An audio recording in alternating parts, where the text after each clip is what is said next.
Ak toto nájdete v hore a zoberiete si ho domov, je to pytliactvo. Ak to nájde gazda na svojom poli, vie, že má problém a musí niečo urobiť. Napríklad postaviť oplôtky, aby ochránil svoju úrodu. Kto seje, chce aj žať. Lenže nie každý, kto na Slovensku zaseje, aj má čo žať. Premnožené stavy voľne žijúcej zvery mnohým doslova pustošia úrody a je jedno, či hovoríme o malých, veľkých alebo stredných farmároch, respektíve, či ide o východ, západ či stred Slovenska. Momentálne sa nachádzame v Pezinku, takže je to kataster Pezinok, lokalita Kamenice, Turie brehy. A tuto mám a hospodárím na 4000 m2. Máme nasadených nových 1400 nových štepov. Zápasíme hlavne so zverou. Hej. Máme mechanický oplôtok a oplôtok elektrický, bez ktorých by tá úroda bola o 70-80% nižšia. Toto nám robí vrásky na čelách a myslím si, že je to asi problém celej karpatskej oblasti. Bez oplotenia sa tak ani mnohí vinohradníci nedočkajú želanej úrody. Otázka je, aký typ či spôsob oplotenia zvoliť, aby to prinieslo očakávaný efekt. Tým, že tu bojujeme hlavne s danielou zverou, ktorá tu v zásade ani nemá byť, a následne aj s diviakmi, ktoré sa dokážu podhrabať, tak tá mechanická oplôtka má zmysel, ale len v kombinácii s elektrickou, čo presne ako podľa posledných rokov vidíme. My sme obmedzili za posledné roky vstup týchto, nazvime to, škodcov o 90-95% oproti tomu, čo bolo predtým. Len čisto pletivový oplôtok v mnohých prípadoch stačiť nemusí. Tá mechanická zábrana určite pomáha, ale nepomáha do tej miery, že zastaví ten prienik zvery. Daniel, ktorý má niekoľko 100 kg, proste to prejde veľmi, veľmi rýchlo a nie je to pre ňoho prekážka. Kdežto pri tej kombinácii s elektrickým oplôtkom je to oveľa intenzívnejšie a hlavne to pôsobí preventívne, lebo nedochádza potom ani k poškodeniu tej mechanickej zábrany. Pezinský vinohradník preto siahol aj po elektrickom ohradníku s viacnásobnými ochrannými líniami. Použili sme 5 línií kvôli tomu, že chceli sme mať istotu, že jednak zo spodnej sme použili 25 cm, ideálne je 30, záleží podľa ktorej zvery. Tu riešime diviaka a riešime daniela. To znamená, že daniel predovšetkým chce šetriť energiu, aj diviak, čiže najprv podlieza, čiže riešili sme podles. A bod číslo 2 sme riešili, aby ho nepreskočil.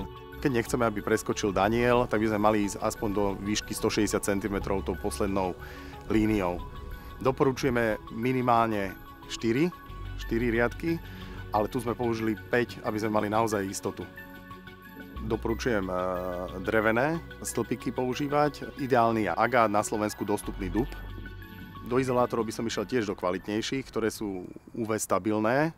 A hlavne kvôli tomu, aby ste ich nemuseli meniť, lebo predstavte si na takej 50 hektárovej oplotke, keď ich tam máte našrobovať, tak je veľmi dôležité tam použiť kvalitu, aby ste to nemuseli opakovať.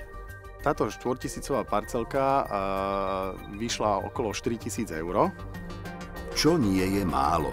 Keď sa ale inak nedá, tak gazdovia musia siahnuť do vrecka. Podobne ako tí z Dubového v okrese Turčianske Teplice, kde musia stavať oplôtky na takmer 50 hektárových parcelách. Tuto na Turcii je všeobecne problém s vysokou zverou.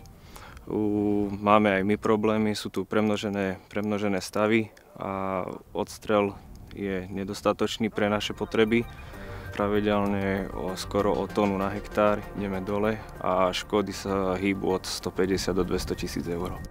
Musíme predchádzať hlavne tým škodám spôsobeným zverou a vlastne sme nútení investovať nemalé finančné prostriedky na ochranu úrod. Na týchto 45 hektárov, ktorá je ohradená, sme vyrátali náklad 9000 €.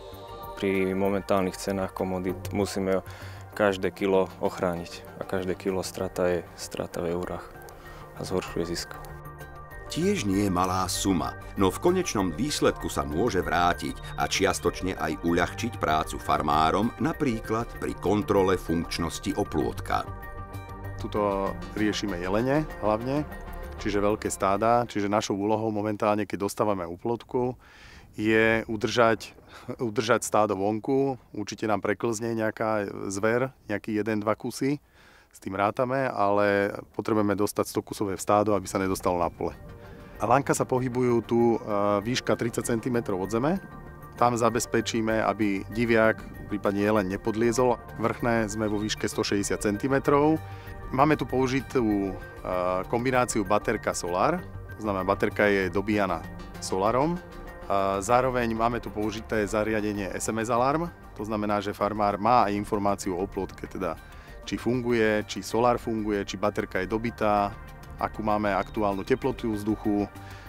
Ako náhle dojde k problému, farmár dostane SMS-ku, bude oplôtka nefunkčná, teda padol nám strom, preniklo nejaká zver, alebo niečo sa stalo s kabelážou. Čiže tých možností je veľa, ale farmár minimálne nemusí prísť vždy, ale iba vtedy, keď dojde k poruche. Dokonca vie, že na ktorom kilometri, čiže vie hneď ísť priamo za tou chybou. Je tu použitých skoro 600 kolov. Koly sú zabité do zeme 50 cm, alebo zapichnuté.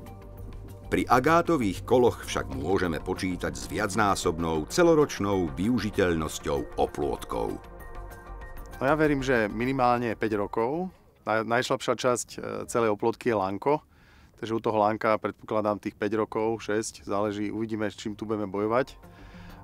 Pri zdroji počítam určite, že ten vydrží aj 7 rokov a viac. Takže skôr je to lánko a agátový kôl, to je možno, že doživotná vec. Oplôtok zostáva na parcele celoročne, čiže ani lánko nepôjde dole, takže to je ten predpoklad tých 5 rokov.